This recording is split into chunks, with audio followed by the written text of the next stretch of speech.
o surgimento da filosofia na Grécia. Nesse vídeo nós vamos abordar duas questões. Uma, como se deu o surgimento da filosofia? E duas, por que ele se deu na Grécia?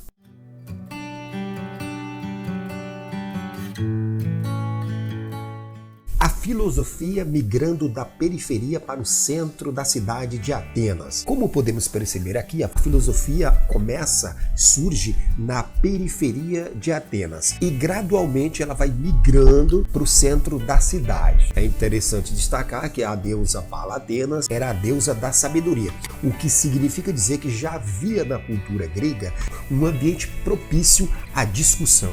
O surgimento das palavras filósofo e filosofia. Primeiro surge a palavra filósofo, aquele que pratica certa investigação teórica. Depois é que vai surgir a palavra filosofia. A palavra filosofia, que vem do grego e significa amor à sabedoria, e consiste no estudo dos problemas fundamentais relacionados à existência, ao conhecimento, à verdade, aos valores morais, à estética, à mente e à linguagem. A origem da palavra filósofo. Alguns acham que é uma palavra que foi criada por Pitágoras, outros por Heráclito. Outros falam que foi um homem humilde que se recusava a ser conhecido como sábio, apenas por filósofo. Posições semelhantes teve Sócrates no século V ao afirmar: "Eu só sei que nada sei". Porque o modo de pensar filosófico surgiu na Grécia. Um modo que recusa verdades prontas. Nós temos aqui três respostas rápidas para essa questão, né? A primeira é porque a civilização grega antiga construiu uma cultura pluralista. A segunda é porque os gregos eram estimulados a pensar por si mesmos. E a terceira é porque os gregos gostavam de discutir e polemizar. A primeira resposta é porque a civilização grega constituiu uma cultura pluralista. Em sua origem estão três povos, os jônios, os eólios e os dórios, que formaram uma sociedade unida pelo idioma e pelos cultos aos deuses, mas recebiam influência de diversas culturas. E essa pluralidade fértil desenvolveu na Grécia o teatro, a literatura, a arquitetura, a escultura e a filosofia. A segunda resposta é porque os gregos já eram estimulados a pensar por si mesmos. Por exemplo, os diferentes impérios da antiguidade, como Egito, Pérsia e China, a produção de saberes era um monopólio dos sacerdotes, dos burocratas, sempre ligado ao rei ou ao imperador, que usava esse conhecimento para controle social e permanência no poder. Na Grécia não, na Grécia ocorria o contrário. A Grécia nunca se constituiu num grande império, sempre se organizaram politicamente em cidades-estados independentes. Portanto, não havia um controle da produção de conhecimento por parte de uma elite política, de uma elite aristocrata que coordenava o poder. Na Grécia, a política era assunto de todos os seus cidadãos. Portanto, o comportamento do grego era diferente do egípcio, do mesopotâmico, do hebreu, que vivia em grandes impérios controlados por uma elite política poderosa que detinha o controle da economia, da política, da religião, da sociedade. Na Grécia, os gregos eram estimulados a discutir os problemas da política nas praças da cidade. Tanto é que na cidade de Atenas se desenvolve uma forma democrática de governo, onde os atenienses se reúnem na ágora, na praça central, para discutir os problemas da cidade e construir consensos sobre como resolvê-los.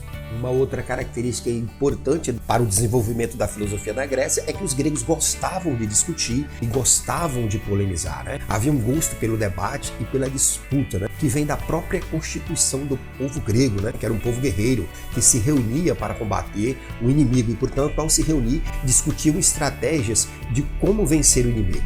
Assim se constituiu na Grécia uma cultura do debate, da discussão, da construção de consensos antes da tomada de decisões importantes. Características dos textos filosóficos. Os primeiros filósofos gregos, em sua grande maioria, ensinavam oralmente e se negavam a sistematizar em textos todo o seu conhecimento. Os que fizeram isso no primeiro momento vão fazer em forma de poesia. Sócrates, por exemplo, se recusava a escrever, pois achava que a escrita enfraquecia a mente e a memória. A prática socrática, a maiêutica. Caminhava pelas ruas de Atenas, mercados, e assim Sócrates conversava com as pessoas. E ele aplicava o seu método socrático, a maiêutica, que era a prática de fazer perguntas de formas seguidas até o interlocutor entrar em contradição e perceber a inconsistência da sua opinião, inicialmente considerada verdadeira. Agora, nesse segundo momento, através dessa prática discursiva e dialógica, discursiva porque é uma prática baseada na fala, e dialógica porque é baseada no diálogo entre duas ou mais pessoas, e assim Sócrates levava o seu interlocutor a repensar seus conceitos, convicções e crenças que antes ele as tinham como verdadeiras. Assim como sua mãe havia sido parteira, que dava luz às crianças gregas, ele queria dar luz às ideias, queria ajudar os seus concidadãos gregos a dar luz a novas ideias. E esse estilo filosófico ficou conhecido como maiêutica, isto é, o parto das ideias. De maneira que Sócrates vai ajudar os cidadãos gregos a saltar da opinião simples e refletida, sem muita lógica, sem muita coerência, sem base real, para o pensamento filosófico, um pensamento mais elaborado que se constitui a partir de algumas premissas, de algumas reflexões, sempre buscando a construção de um pensamento racional, lógico, coerente e embasado. Platão, o discípulo de Sócrates. Platão vai começar a escrever a obra de Sócrates não em poema, como se fazia na época, mas na forma de diálogos, inaugurando uma nova forma de organizar, de sistematizar as ideias filosóficas num texto. E o método de perguntas e respostas permitia avançar em contraposições e contradições, obtendo ideias mais claras até se chegar ao conhecimento verdadeiro, o método dialético. Assim, Sócrates propõe uma tese, e aí ele constitui uma antitese, que é a oposição à tese, e leva o seu interlocutor a chegar a uma nova síntese, a uma nova conclusão. Assim, o seu interlocutor sai da opinião e caminha para um pensamento mais lógico, racional, o pensamento filosófico.